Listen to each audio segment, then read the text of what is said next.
5 മിനിറ്റിൽ തയ്യാറാക്കാൻ പറ്റുന്ന ഒരു സിമ്പിൾ ആയിട്ടുള്ള ഒരു സ്നാക്സ് റെസിപ്പിയാണ്. അതിനായിട്ട് ഒരു ഏത്തപ്പഴവും വേണം, ഒരു മുട്ടയും വേണം. ഏത്തപ്പഴം നമുക്ക് ഇതുപോലെ കനം കുറച്ച് വേണം ഒന്ന് കട്ട് ചെയ്തെടുക്കാനായിട്ട്.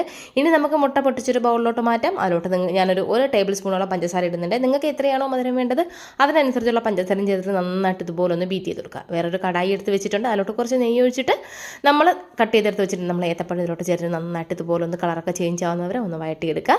ഇനി വേറൊരു കടായി എടുത്തിട്ടുണ്ട്. അതിലോട്ട് ഞാനിതാ കുറച്ച് നെയ്യൊന്ന് ഒഴിച്ചിട്ട് കുറച്ച് അണ്ടിപ്പരിപ്പും കുറച്ച് മുന്തിരി ഒന്ന് ഇട്ട് കൊടുത്തിട്ടുണ്ട്.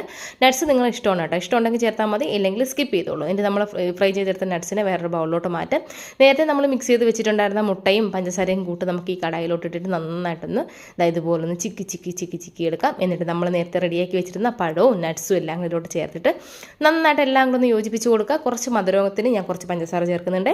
തേങ്ങയും ഏലക്കാപ്പൊടിയൊക്കെ വേണമെങ്കിൽ ചേർത്ത് കൊടുക്കാം. എന്നിട്ട് നന്നായിട്ട് എല്ലാം കൂടെ ഒന്ന് മിക്സ് ചെയ്തൊന്ന് യോജിപ്പിച്ചെടുക്കുക. നല്ല സിമ്പിൾ ആയിട്ടുള്ള ഒരു റെസിപ്പിയാണ്. ടിഫിൻ ബോക്സിൽ കൊടുത്തുവിടാനാണെങ്കിലും വൈകുന്നേരം ചായക്കൊപ്പം ആണെങ്കിലും ട്രൈ ചെയ്തു.